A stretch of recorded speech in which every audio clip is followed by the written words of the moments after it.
Sistema nervioso central. Concepción y formación del ser humano. Carla Solange García. Un caos 2014. El sistema nervioso central se forma en la cuarta semana a partir de la placa del ectodermo, que es engrosada y adquiere la forma de zapatilla formando la placa neural. Los extremos forman los pliegues. Estos se fusionan y forman el tubo neural. Los extremos abiertos forman los neurópodos craneales y caudales, que se comunican con la cavidad amniótica que los reviste.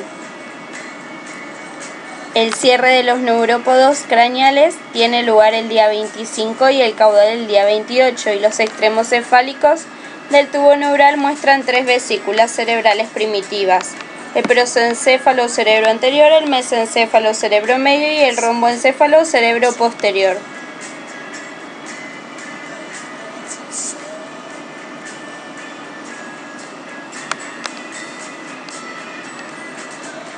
Se forman 2 pliegues, el pliegue cervical y el pliegue cefálico.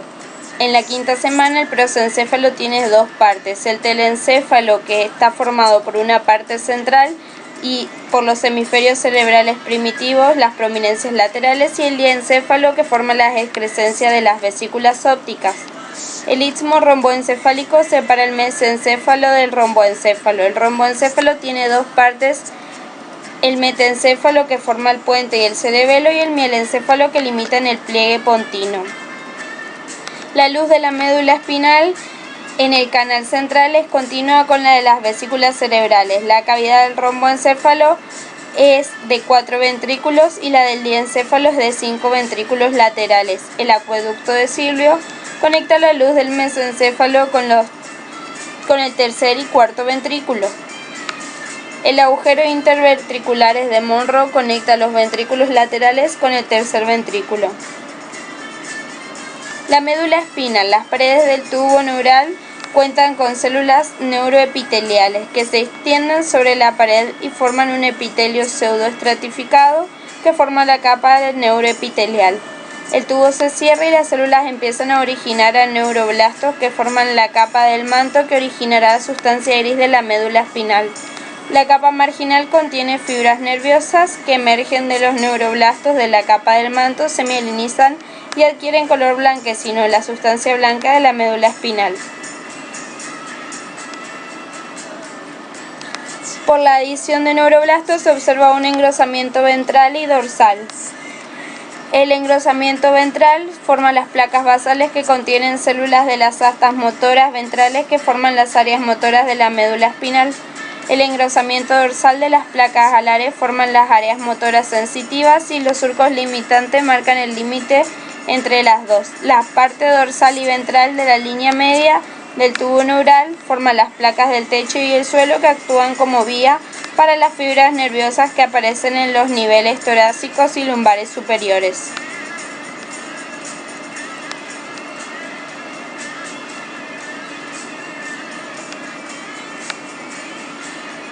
Los neuroblastos se diferencian formando los neuroblastos bipolar. Las prolongaciones se alargan para formar los axones primitivos y las de otros extremos forman las dendritas primitivas. Las células se conocen como neuroblasto multipolar. Con el posterior desarrollo se convierten en neuronas. Los axones de la neurona se vuelven visibles en la cara ventral de la médula y en conjunto son conocidas como la raíz motora ventral del nervio raquídeo, que conducen los nervios motores de la médula espinal a los músculos. Los glioblastos se diferencian en astrocitos protoplasmáticos y astrocitos fibrilares, que proporcionan apoyo y llevan a cabo funciones metabólicas. En células de oligodendroglia forman la vaina de mielina. Las células de microglia se diferencian en células ependimarias que revisten el canal central de la médula espinal, y las células de la cresta neural forman los ganglios sensitivos y se diferencian en neuroblastos simpáticos. En células de Schwann, células de pigmento, odontoblasto, meninges y mesénquima de los arcos faringios. El nervio raquídeo. Las fibras nerviosas motoras empiezan a aparecer en la cuarta semana y se agrupan en haces de las raíces de los nervios ventrales. Las raíces de los nervios dorsales se forman en conjunto las fibras de los ganglios de la raíz dorsal. Las prolongaciones distales unen las raíces de los nervios ventrales para formar un nervio raquídeo y se dividen en ramas primitivas, dorsal y ventral. Las células de Schwann mielinizan cada una un axón y se sitúan alrededor del axón formando la vaina de neurilema. Los oligodendrolios mielinizan hasta 50 axones de la médula espinal.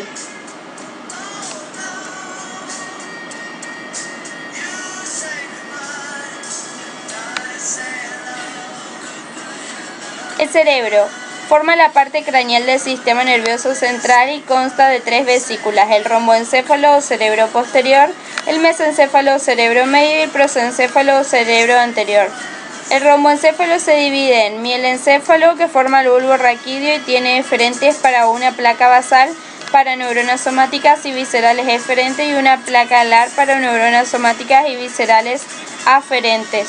El metencéfalo, con su placa basal eferente y alar eferente, se caracteriza por la formación del cerebelo, un centro de coordinación de la posición y el movimiento, el puente y las vías para las fibras nerviosas entre la médula espinal y la corteza cerebral y cerebelosa.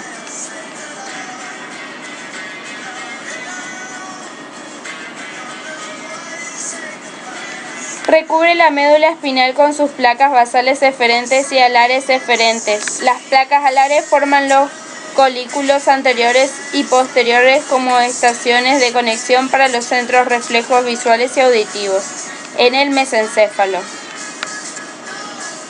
En el prosencéfalo, el diencéfalo, la parte posterior del prosencéfalo consta de una fina capa de techo y una gruesa placa alar en la que se forma el tálamo y el hipotálamo. Participan en la formación de la hipófisis en la bolsa de Rathke. La bolsa de Rathke forma la adenohipófisis, el lóbulo intermedio y la parte tubular. Y el diencéfalo forma el lóbulo posterior y la adenohipófisis. El telencéfalo, la parte más rostral de las vesículas cerebrales, consta de 2 prominencias laterales, los hemisferios cerebrales, y de una parte media, las láminas terminales. La lámina terminal es utilizada por las comisuras como vía de conexión para hacer de fibra entre los hemisferios derecho y izquierdo, que originan 2 pequeñas prominencias que se expanden y cubren la cara lateral del diencéfalo, mesencéfalo y metencéfalo.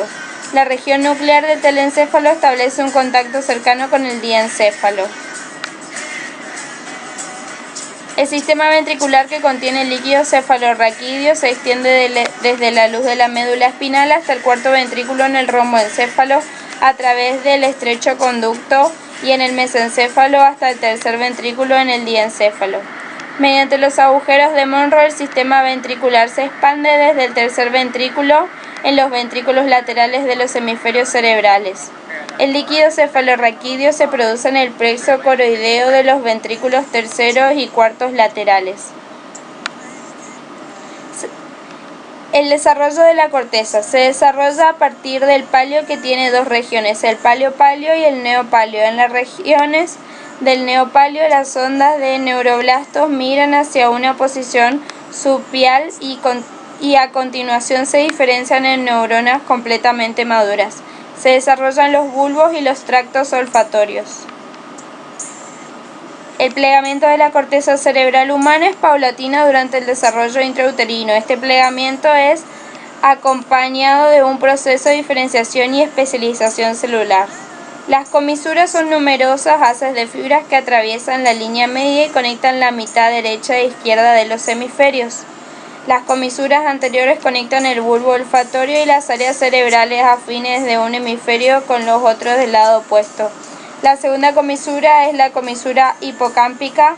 Las fibras emergen del hipocampo y convergen en la lámina terminal cerca de la placa del techo del diencéfalo. Las comisuras más importantes es el cuerpo calloso, que aparece en la 10ª semana y que conectan las áreas no olfativas de la corteza cerebral derecha e izquierda. Aparecen 3 comisuras más, las comisuras posterior y avenular, que se sitúan debajo en dirección rostral al tallo de la glándula pineal, quiasma óptico, que aparece en la pared rostral del diencéfalo y contiene fibras de las mitades mediales de la retina. Los pares craneales. En la cuarta semana de desarrollo se observan los núcleos de los 12 pares craneales. Todos los nervios, excepto el olfatorio y el óptico, emergen del tronco encefálico, y de estos solo el oculomotor emerge fuera de la región romboencéfalo. Las neuronas motoras de los núcleos craneales se hallan dentro del tronco encefálico, aunque los ganglios sensitivos están fuera del cerebro. Los ganglios sensitivos se originan en la placoda ectodérmica y las células de la cresta neural. Sistema nervioso vegetativo. Funcionalmente, el sistema nervioso vegetativo se divide en dos partes: la parte simpática en la región toracolumbar y la parte parasimpática en la región cefálica y sacra. Sistema nervioso simpático. En la quinta semana, las células que se originan en la cresta neural migran a cada lado de la médula espinal detrás de la aorta dorsal.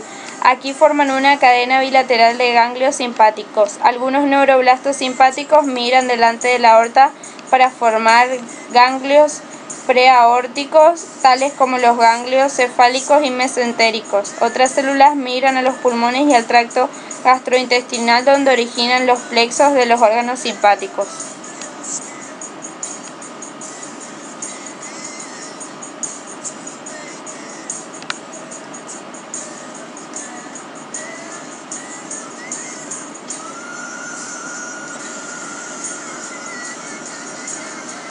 La glándula suprarrenal se forma a partir de dos componentes: la corteza, que forma una parte mesodérmica, y la médula, que forma una parte ectodérmica. Las células mesoteliales migran y se diferencian en corteza primitiva. Después, una segunda onda de células mesoteliales forman la corteza definitiva. Las células de la cresta neural invaden su cara medial y originan las células cromafinas.